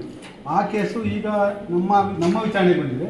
ನಮ್ಮ ವಿಚಾರಣೆ ಲಾಸ್ಟ್ ಟೈಮ್ ಇದ್ದ ಚೀಫ್ ಆಫೀಸರ್ ಕಡೆಯಿಂದ ಅಫಿಡವಿಟ್ ಹಾಕ್ಸಿದೆ. ವಿಚಾರಣೆ ಬಂದಾಗ ಅವ್ರ ಹೆಸರು ಟ್ರಾನ್ಸ್ಫರ್ ಆದರು. ಈಗ ಮೊನ್ನೆ ಡೇಟ್ ಇತ್ತು ಸರ್, ಬೆಂಗಳೂರು ಹೋಗಿದ್ದು ಕೋರ್ಟ್ಗೆ ಅಂತ ಮಾಡೋಕ್ಕಾಗಿದೆ. ನೆಕ್ಸ್ಟ್ ಡೇಟ್ ವಿಚಾರಣೆ ಅಂದರೆ ಆ ಕೇಸು ಇನ್ನು 2-3 ತಿಂಗಳ ಕೇಸ್ ಕ್ಲೋಸ್ ಆಗುತ್ತೆ. ಇನ್ನೊಂದು ಸಂಜೀವ ಅಂತೇಳಿ ರಸ್ತೆ ಒತ್ತುವರಿ ಮಾಡ್ಕೊಂಡಿದ್ದಾರೆ, ನಮ್ಮ ರಸ್ತೆ ಒತ್ತುವರಿ ಮಾಡಿ ಜಾಗ ಮಾಡಿದ್ದಾರೆ ಅಂತೇಳಿ ಒಂದು ಕೇಸ್ ಇದೆ. ಅದು ಕೂಡ ಅವರು ನಮ್ಮ ಕಡೆ ಇಲ್ಲಿ ಆರ್ಡರ್ ಆಗಿತ್ತು, ರಸ್ತೆ ಮಾಡೋದನ್ನ ತಡೆಯೋಕ್ಕೆ ಅಂತ ಅವ್ರು ಅರ್ಜಿ ಹಾಕಿದ್ರು. ಅದ್ರ ಮೇಲೆ ನಮ್ಮ ಕಡೆ ಆರ್ಡರ್ ಆಗಿತ್ತು, ಈಗ ಅದನ್ನ ರಸ್ತೆ ಮಾಡೋಕ್ಕೆ ನಾವು ತಡೆ ಮಾಡೋಕ್ಕಾಗಲ್ಲ ಅಂತ ಕೋರ್ಟ್ ಆರ್ಡರ್. ಅದು ಅಪೀಲ್ ಹೋಗಿತ್ತು. ಆ ಅಪೀಲು ಅಲ್ಲಿ ವಿಡ್ರಾ ಮಾಡಿದ್ದಾರೆ, ಐದಿಗೆ ವಿಚಾರಣೆ ಅಂತ ಬಂದಿದೆ. ಇನ್ನೂ 6 ಕೇಸ್ಗಳು 5 ಕೇಸ್ ಬಾಕಿ ಇದೆ, ಅದೆಲ್ಲ ಹೊಸ ಕೇಸು ಈಗ ವಿಚಾರಣೆ ಆಗ್ತಿದೆ. ಒಂದು ಕೇಸು ಮುಳ್ಸೋಗೆ ಪಂಚಾಯತಿ ವ್ಯಾಪ್ತಿಯಲ್ಲಿ ಇದ್ದಂಥ ಹಳೆ ಪ್ರಕರಣ. ಅದು ಅದೇನಂದರೆ ಕಸ ವಿಲೇವಾರಿ ಘಟಕಕ್ಕೆ ಸಂಬಂಧಪಟ್ಟಂಗೆ ಅದಕ್ಕೆ ಸ್ಟೇ ತೊಗೊಂಡಿರೋದು. ಆ ಕೇಸು ಮೊನ್ನೆ ಜಡ್ಜ್ಮೆಂಟ್ ಆಯಿತು, ನಮ್ಮ ಕಡೆ ಆರ್ಡರ್ ಆಗಿದೆ. ಅವ್ರಿಗೆ ರೈಟ್ಸ್ ಇಲ್ಲ, ಪ್ರಾಪರ್ಟಿ ಅಕ್ಕಪಕ್ಕ ಇರೋದು ರೈಟ್ಸ್ ಇಲ್ಲ, ಅದು ಪೈಸರಿ ಜಾಗ ಅಂತ ನಮ್ಮ ಕಡೆ ಡಿಕ್ಲೇರ್ ಆಗಿದೆ. ಆ ಜಡ್ಜ್ಮೆಂಟ್ ಕಾಪಿ ಕೂಡ ಮೊನ್ನೆ ಚೀಫ್ ಆಫೀಸರ್ಗೆ ತಲುಪಿಸಿದೆ. ಇನ್ನು 5 ಕೇಸು ವಿಚಾರಣೆ ಆಗ್ತದೆ. ಈಗ ನ್ಯೂಸ್ ಸಂಗಮಕ್ಕಾಗಿ doctor H M Raghukoti, Kushalnagar. Kushalnagar ಪಟ್ಟಣದ ರೋಟರಿ ಸಭಾಂಗಣದಲ್ಲಿ ಇನ್ನರ್ವಿಲ್ ಕ್ಲಬ್ ಕುಶಾಲನಗರ ವತಿಯಿಂದ ಪದಗ್ರಹಣ ಕಾರ್ಯಕ್ರಮ ಆಯೋಜಿಸಲಾಗಿತ್ತು. ಕುಶಾಲನಗರ ಪಟ್ಟಣದ ರೋಟರಿ ಸಭಾಂಗಣದಲ್ಲಿ ಇನ್ನರ್ವಿಲ್ ಕ್ಲಬ್ ಕುಶಾಲನಗರ ವತಿಯಿಂದ ಪದಗ್ರಹಣ ಕಾರ್ಯಕ್ರಮವನ್ನು ಹಮ್ಮಿಕೊಳ್ಳಲಾಗಿತ್ತು. ನೂತನ ಅಧ್ಯಕ್ಷೆಯಾಗಿ ಶ್ರೀಮತಿ ರೇಷ್ಮಾ ನವೀನ್ ರವರು 2025-26ನೇ ಸಾಲಿಗೆ ಆಯ್ಕೆಯಾದರು. 2024-25ನೇ ಸಾಲಿನ ಅಧ್ಯಕ್ಷೆ ಶ್ರೀಮತಿ ಚಿತ್ರ ರಮೇಶ್ ಅವರು ಅಧಿಕಾರವನ್ನ ನೂತನವಾಗಿ ಆಯ್ಕೆಯಾದ ಶ್ರೀಮತಿ ರೇಷ್ಮಾ ನವೀನ್ ಅವರಿಗೆ ಹಸ್ತಾಂತರಿಸಿದರು. ನೂತನ ಅಧ್ಯಕ್ಷೆಗೆ ಹೃತ್ಪೂರ್ವಕ ಅಭಿನಂದನೆಗಳನ್ನು ಸಲ್ಲಿಸುತ್ತಾ ತಮ್ಮ ಇನ್ನರ್ವಿಲ್ ಸಂಸ್ಥೆ ಹೊಸ ಉನ್ನತಿಗಳತ್ತ ಸಾಗುತ್ತಿದೆ ಎಂಬ ಆಶ್ವಾಸನೆ ನೀಡಿದರು. ಅನುಭವಿಸಿದ ಪ್ರತಿ ಕ್ಷಣ ಅಮೂಲ್ಯವಾಗಿತ್ತು ಮತ್ತು ಈಗ ಅದೇ ಆಸೆ ಮತ್ತು ಪ್ರೋತ್ಸಾಹವನ್ನು ಹಸ್ತಾಂತರಿಸಿ ಮುಂದಿನ ಕಾರ್ಯಕರ್ತೆಗೆ ಬೆಂಬಲವಾಗಿ ಸದಾ ಸಂಸ್ಥೆಯಲ್ಲಿರುವುದಾಗಿ ಯಶಸ್ವಿ ಅವಧಿಗೆ ಶುಭಾಶಯವನ್ನು ತಿಳಿಸಿದರು. ಕಾರ್ಯದರ್ಶಿ ಶ್ರೀಮತಿ ಸುಪ್ರೀತಾ ರವಿ, ನಿಕಟಪೂರ್ವ ಅಧ್ಯಕ್ಷರಾಗಿ ಶ್ರೀಮತಿ ಚಿತ್ರ ರಮೇಶ್, ಖಜಾಂಚಿಯಾಗಿ ಶ್ರೀಮತಿ ಶೀನಾ ಪ್ರಕಾಶ್, ಉಪಾಧ್ಯಕ್ಷರಾಗಿ ಶ್ರೀಮತಿ ಸೀತಾಲಕ್ಷ್ಮಿ, ಐಎಸ್ಒ ಶ್ರೀಮತಿ ಮಾಲತಿ ಲೋಕೇಶ್, ಸಂಪಾದಕರಾಗಿ ಶ್ರೀಮತಿ ಪೂರ್ಣಿಮಾ ರಾಜೀವ್ ಆಯ್ಕೆಯಾಗಿದ್ದಾರೆ. ಕಾರ್ಯಕ್ರಮದಲ್ಲಿ ಕೊಡಗು ಜಿಲ್ಲೆಯಲ್ಲಿ ಅತಿ ಹೆಚ್ಚು ಅಂಕಗಳನ್ನು ಸಿಇಟಿ ಪರೀಕ್ಷೆಯಲ್ಲಿ ಗಳಿಸಿರುವ ಕೌಶಿಕ್ ರವರನ್ನ ಸನ್ಮಾನಿಸಲಾಯಿತು.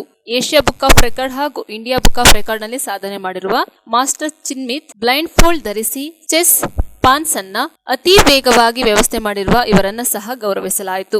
ಬಡ ಹೆಂಗಸನ್ನ ಸಂಸ್ಥೆ ವತಿಯಿಂದ ಗುರುತಿಸಿ ಅವರಿಗೆ 3 ತಿಂಗಳಿಗಾಗುವಷ್ಟು ರೇಷನ್ ವಿತರಿಸಲಾಯಿತು. ಹಿರಿಯ ನಾಗರಿಕರೊಬ್ಬರಿಗೆ ಉಚಿತ ಕಣ್ಣಿನ ಕನ್ನಡಕ ವಿತರಣೆ ಮಾಡಲಾಯಿತು. ವಿಕಲಾಂಗ ಮಗುವಿಗೆ ಡೈಪರ್ಸ್ ನೀಡಲಾಯಿತು. ನಮ್ಮ ಸಂಸ್ಥೆ ಸಮಾಜದ ಕ್ಷೇಮಾಭಿವೃದ್ಧಿಗಾಗಿ ಸದಾ ಬದ್ಧವಾಗಿದೆ. ಸೇವಾ ಚಟುವಟಿಕೆಗಳನ್ನು ವಿಸ್ತಾರಗೊಳಿಸುವುದು, ಸಮಾಜದಲ್ಲಿ ಅಗತ್ಯವಿರುವವರು ಯಾರು ಎಂಬುದನ್ನು ಗುರುತಿಸಿ ಅವರಿಗೆ ನೆರವಿನ ಹಸ್ತವನ್ನು ಚಾಚುವುದು, ಸಮೃದ್ಧಿ ಹಾಗೂ ಸಬಲೀಕರಣಕ್ಕೆ ಒತ್ತು ನೀಡುವುದು, ಕ್ಲಬ್ ಸದಸ್ಯರ ಒಕ್ಕೂಟವನ್ನು ಬಲಪಡಿಸುವುದು, ವ್ಯಕ್ತಿತ್ವ ಅಭಿವೃದ್ಧಿ, ಪರಿಸರ ಸಂರಕ್ಷಣೆಗೆ ಗಮನ ಹರಿಸುವುದು ಎಂದು ನೂತನ ಅಧ್ಯಕ್ಷೆ ಶ್ರೀಮತಿ ರೇಷ್ಮಾ ನವೀನ್ ರವರು ಸಂಸ್ಥೆಯ ಮುಖ್ಯ ಗುರಿಗಳನ್ನು ತಿಳಿಸಿದರು. ಕಾರ್ಯಕ್ರಮದಲ್ಲಿ ಇನ್ನರ್ವಿಲ್ ಸಂಸ್ಥೆಯ ಎಲ್ಲ ಮಾಜಿ ಅಧ್ಯಕ್ಷರು, ಸದಸ್ಯರು, ರೋಟರಿ ಅಧ್ಯಕ್ಷರು ಹಾಗೂ ಸದಸ್ಯರು ಪಾಲ್ಗೊಂಡಿದ್ದರು. ನ್ಯೂಸ್ ಸಂಗಮಕ್ಕಾಗಿ doctor H M Raghukoti, Kushalnagar. Gorur ಜಲಾಶಯದಿಂದ ಹೇಮಾವತಿ ನದಿಗೆ 17,000 ಕ್ಯೂಸೆಕ್ಸ್ ನೀರು ಬಿಡುಗಡೆ ಮಾಡಿದ ಬೆನ್ನಲ್ಲೇ ಕೆಆರ್ಪೇಟೆ ತಾಲೂಕಿನಲ್ಲಿ ಅಪಾಯ ಮಟ್ಟವನ್ನು ಮೀರಿ ಹರಿಯುತ್ತಿರುವ ಹೇಮಾವತಿ ನದಿ. ಮಲೆನಾಡು ಸೇರಿದಂತೆ ಮೂಡಿಗೆರೆ ಹಾಗೂ ಸಕಲೇಶಪುರ ತಾಲೂಕುಗಳಲ್ಲಿ ಒಳ್ಳೆಯ ಮಳೆಯಾಗುತ್ತಿರುವುದರಿಂದ ಹೇಮಾವತಿ ನದಿಯಲ್ಲಿ ಪ್ರವಾಹ ಉಂಟಾಗಿದ್ದು ನದಿಯು ಜೀವಕಳೆಯಿಂದ ತುಂಬಿ ತುಳುಕುತ್ತಿದೆ. ಗೊರೂರು ಜಲಾಶಯದಿಂದ 17,000 ಕ್ಯೂಸೆಕ್ಸ್ ನೀರನ್ನ ನದಿಗೆ ಹರಿಯ ಬಿಡಲಾಗಿರುವುದರಿಂದ ಕೆಆರ್ಪೇಟೆ ತಾಲೂಕಿನಲ್ಲಿ ಹೇಮಾವತಿ ನದಿಯು ಅಪಾಯ ಮಟ್ಟವನ್ನು ಮೀರಿ ಹರಿಯುತ್ತಿದೆ. ತಾಲೂಕಿನ ಪುರಾಣ ಪ್ರಸಿದ್ಧ ಪುಣ್ಯಕ್ಷೇತ್ರ ಭೃಗು ಮಹರ್ಷಿಗಳ ತಪಭೂಮಿಯಾಗಿರುವ ಹೇಮಗಿರಿ ಬಳಿ ಹೇಮಾವತಿ ನದಿಯ ಅಣೆಕಟ್ಟಿನ ಮೇಲೆ ನದಿಯ ನೀರು ರಭಸವಾಗಿ ಹರಿಯುತ್ತಿರುವುದರಿಂದ ಹೇಮಗಿರಿ ಫಾಲ್ಸ್ ನಿರ್ಮಾಣವಾಗಿ ನಯನ ಮನೋಹರವಾಗಿ ಕಾಣುತ್ತಿದೆ. ಹೇಮಗಿರಿ ಫಾಲ್ಸ್ ಅನ್ನು ವೀಕ್ಷಿಸಲು ಪ್ರವಾಸಿಗರು ನೂರಾರು ಸಂಖ್ಯೆಯಲ್ಲಿ ಆಗಮಿಸುತ್ತಿದ್ದು ಫಾಲ್ಸ್ನಲ್ಲಿ ಫೋಟೋ ತೆಗೆದುಕೊಳ್ಳಲು ಪೈಪೋಟಿ ನಡೆಸುತ್ತಿದ್ದಾರೆ. ಹೇಮಗಿರಿ ಅಣೆಕಟ್ಟೆಯ ಬಳಿ ತಾಲೂಕು ಆಡಳಿತವಾಗಲಿ ಪೊಲೀಸರಾಗಲಿ ಯಾವುದೇ ರೀತಿಯ ನಿರ್ಬಂಧವನ್ನ ವಿಧಿಸಿಲ್ಲದಿರುವುದರಿಂದ ಪ್ರವಾಸಿಗರು ನದಿಗೆ ಇಳಿದು ಫೋಟೋ ತೆಗೆದುಕೊಳ್ಳುವ ಹುಚ್ಚು ಸಾಹಸ ಮಾಡುತ್ತಿರುವುದರಿಂದ ಅಪಾಯವು ಕಟ್ಟಿಟ್ಟ ಬುತ್ತಿಯಾಗಿದೆ. ಕೂಡಲೇ ಹೇಮಗಿರಿ ಅಣೆಕಟ್ಟೆಯ ಒಳಗೆ ಇಳಿಯದಂತೆ ಬ್ಯಾರಿಗೇಡ್ಗಳನ್ನು ನಿರ್ಮಿಸುವುದು ಸೇರಿದಂತೆ ಅಣೆಕಟ್ಟೆ ವ್ಯಾಪ್ತಿಯ ಫಾಲ್ಸ್ ಪ್ರದೇಶದಲ್ಲಿ ಬೆಳೆದು ನಿಂತಿರುವ ಮುಳ್ಳಿನ ಗಿಡಗಳು, ಗಿಡಗಂಟೆಗಳನ್ನು ತೆರವುಗೊಳಿಸಿ ಸ್ವಚ್ಛ ಮಾಡಿ ಪ್ರವಾಸಿಗರು ಹೇಮಗಿರಿ ಫಾಲ್ಸ್ನ ಸೌಂದರ್ಯವನ್ನ ಕಣ್ತುಂಬಿಕೊಳ್ಳಲು ನೀರಾವರಿ ಇಲಾಖೆ ಹಾಗೂ ತಾಲೂಕು ಆಡಳಿತ ಅವಕಾಶ ಮಾಡಿಕೊಡಬೇಕಾಗಿದೆ. ಹೇಮಾವತಿ ನದಿಯ ಗೊರೂರು ಜಲಾಶಯದಿಂದ ಹೇಮಾವತಿ ನದಿಗೆ 25,000 ಕ್ಯೂಸೆಕ್ಸ್ ನೀರನ್ನು ಹರಿಯಬಿಟ್ಟಿರುವುದರಿಂದ ನಮ್ಮ ಕೃಷ್ಣರಾಜಪೇಟೆ ತಾಲೂಕಿನ ಹೇಮಗಿರಿ ಬಳಿ ಸುಂದರವಾದಂಥ ಒಂದು ವೈಭವದ ಹೇಮಾವತಿ ನದಿಯ ನೋಟ ಕಾಣ್ತಾ ಇದ್ದೇವೆ. ನದಿ ಅಪಾಯ ಮಟ್ಟವನ್ನು ಮೀರಿ ಹರಿತಾ ಇದೆ. ಹಾಗಾಗಿ ಹೇಮಾವತಿ ಇಲಾಖೆಯ ಇಂಜಿನಿಯರ್ಗಳು ಮತ್ತು ತಾಲೂಕು ಆಡಳಿತ, ತಹಶೀಲ್ದಾರ್ ಡಾಕ್ಟರ್ ಅಶೋಕ್ ಅವರು ಸೇರಿದಾಗ ಎಲ್ಲ ತಾಲೂಕು ಮಟ್ಟದ ಅಧಿಕಾರಿಗಳು ನದಿ ದಂಡೆಯ ಹಳ್ಳಿಗಳ ಜನರಿಗೆ ಎಚ್ಚರಿಕೆಯನ್ನು ನೀಡಿದ್ದಾರೆ. ತಗ್ಗು ಪ್ರದೇಶದಲ್ಲಿರ್ತಕ್ಕಂಥ ಜನರು ಸುರಕ್ಷಿತವಾದ ಪ್ರದೇಶಗಳಿಗೆ ಹೋಗಬೇಕು. ಹಾಗೆ ಯಾರೂ ಕೂಡ ನದಿಗೆ ಇಳಿದು ಈಜಾಡೋದು, ದನಕರುಗಳನ್ನು ತುಳಿಯೋದು, ಬಟ್ಟೆ ತುಳಿಯೋದಕ್ಕೆ ಹೋಗಬಾರ್ದು ಅನ್ನುವಂಥ ಸೂಚನೆಯನ್ನು ಕೊಟ್ಟಿದ್ದಾರೆ. ಈಗ ನಾವು ಹೇಮಾವತಿ ನದಿ ಹೇಮಗಿರಿ ಅಣೆಕಟ್ಟೆ ಬಳಿ ಸುಂದರವಾದ ಒಂದು ದೃಶ್ಯ ಕಾವ್ಯವನ್ನು ನಿರ್ಮಾಣ ಮಾಡಿದೆ. ಹೇಮಗಿರಿ ಫಾಲ್ಸ್ನ ಕಣ್ತುಂಬಿಕೊಳ್ಳೋದಕ್ಕೆ ಪ್ರವಾಸಿಗರು ನೂರಾರು ಸಂಖ್ಯೆಯಲ್ಲಿ ಆಗಮಿಸ್ತಾ ಇದ್ದಾರೆ. ನಿನ್ನೆ ತಾನೇ ಒಂದು ಹೇಮಾವತಿಯ ಸರ್ವಧರ್ಮ ಆಶ್ರಮದ ಬಳಿ ಸೆಲ್ಫಿ ತಗೊಳ್ಳೋದಕ್ಕೆ ಹೋಗಿ ಒಬ್ಬ ಯುವಕ ಆಟೋ ಡ್ರೈವರ್ ನದಿಗೆ ಬಿದ್ದಿದ್ರು ಕೂಡ ಇಲ್ಲಿ ಹೇಮಾವತಿ ನದಿನಲ್ಲಿ ಇಳಿದು ಫೋಟೋ ತೆಗೆಯುವಂಥದ್ದು, ಹುಚ್ಚಾಟ ಮಾಡುವಂಥ ಕೆಲಸ ನಡೀತಾ ಇದೆ. ಈ ಬಗ್ಗೆ ತಾಲೂಕು ಆಡಳಿತ ಮತ್ತು ಪೊಲೀಸ್ ಇಲಾಖೆಯವರು ಗಮನ ಹರಿಸಬೇಕು ಅಂತ ನಾನು ಮನವಿ ಮಾಡ್ತಾ ಇದ್ದೇನೆ. ನಮಸ್ಕಾರ. ನ್ಯೂಸ್ ಸಂಗಮಕ್ಕಾಗಿ doctor K R Neelakanta, K R Pete. Hassan ಜಿಲ್ಲೆ ಆಲೂರು ತಾಲೂಕಿನ ಬೈರಾಪುರದ ಎಸ್ಪಿ ಪಬ್ಲಿಕ್ ಶಾಲೆಯಲ್ಲಿ ಕಪ್ಸ್ ಮತ್ತು ಬುಲ್ಬುಲ್ಸ್ ಮಕ್ಕಳಿಗಾಗಿ ಜಿಲ್ಲಾ ಹಂತದ ಚತುರ್ಥ ಚರಣ್ ಹಾಗೂ ಹೀರಕ್ ಪಂಕ್ ಪರೀಕ್ಷೆ ಶಿಬಿರ ಆಯೋಜಿಸಲಾಗಿತ್ತು. ತಾರಕತೆಯಿಂದ ಬುಲ್ಬುಲ್ ಮಕ್ಕಳು ಬಡತನವಿರಲಿ ಸಿರಿತನವಿರಲಿ ಸಮಸ್ಯೆಗಳ ಎದುರಾಗಲಿ ಅವರೆಲ್ಲವನ್ನ ಸ್ವೀಕರಿಸಿ ಸಮಚಿತ್ತತೆಯಿಂದ ಬದುಕುವುದನ್ನು ಕಲಿಯುವುದರ ಜೊತೆಗೆ ಇತರೆ ಮಕ್ಕಳಿಗೂ ಆದರ್ಶವಾಗಬಲ್ಲರು ಎಂದು ಜಿಲ್ಲಾ ಸಂಪನ್ಮೂಲ ವ್ಯಕ್ತಿ ವುಡ್ಬ್ಯಾಡ್ಸ್ ಫ್ಲಾಗ್ ಲೀಡರ್ ಕೆಸಿ ಗೀತಾ ಅಭಿಪ್ರಾಯಪಟ್ಟರು. ಭಾರತ್ ಸ್ಕೌಟ್ಸ್ ಮತ್ತು ಗೈಡ್ಸ್ ಜಿಲ್ಲಾ ಸಂಸ್ಥೆ ಹಾಸನ, ಸ್ಥಳೀಯ ಸಂಸ್ಥೆ ಆಲೂರು ಸಹಯೋಗದಲ್ಲಿ ಬೈರಾಪುರದ ಎಸ್ವಿ ಪಬ್ಲಿಕ್ ಶಾಲೆಯಲ್ಲಿ ಕಪ್ಸ್ ಹಾಗೂ ಬುಲ್ಬುಲ್ಸ್ ಮಕ್ಕಳಿಗಾಗಿ ಹಮ್ಮಿಕೊಂಡಿದ್ದ ಜಿಲ್ಲಾ ಹಂತದ ಚತುರ್ಥ ಚರಣ್ ಹಾಗೂ ಹೀರಕ್ ಪಂಕ್ ಪರೀಕ್ಷಾ ಶಿಬಿರದಲ್ಲಿ ಬುಲ್ಬುಲ್ಸ್ ಮಕ್ಕಳನ್ನ ಉದ್ದೇಶಿಸಿ ಮಾತನಾಡಿದರು.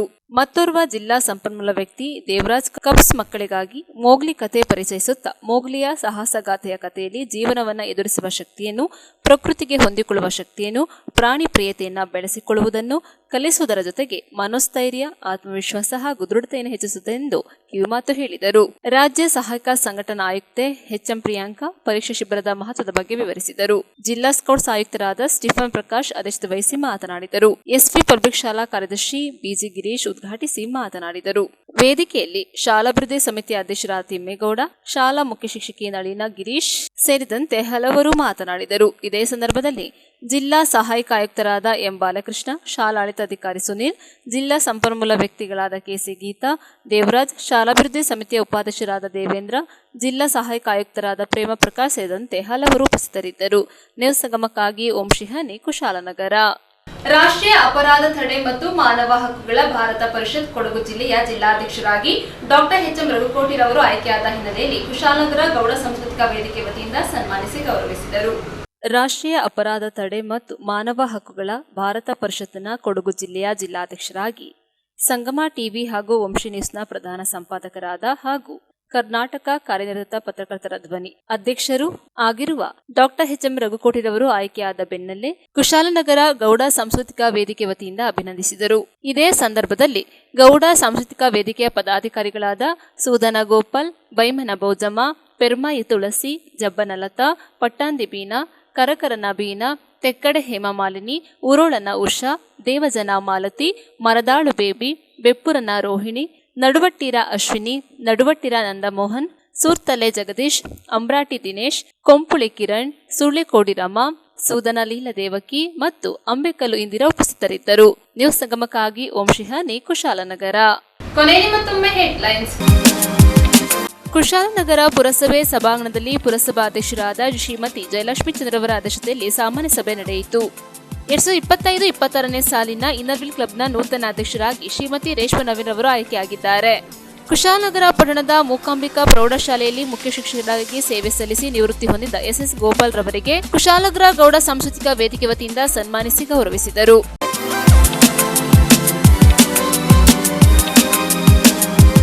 ಇಲ್ಲಿಗೆ ನ್ಯೂಸ್ ಸಂಗಮ ಮುಕ್ತಾಯವಾಯಿತು. ಸುದ್ದಿ, ಮಾಹಿತಿ, ಮನರಂಜನೆಗಾಗಿ ನೋಡ್ತಾ ಇರಿ ಸಂಗಮ ಟಿವಿ.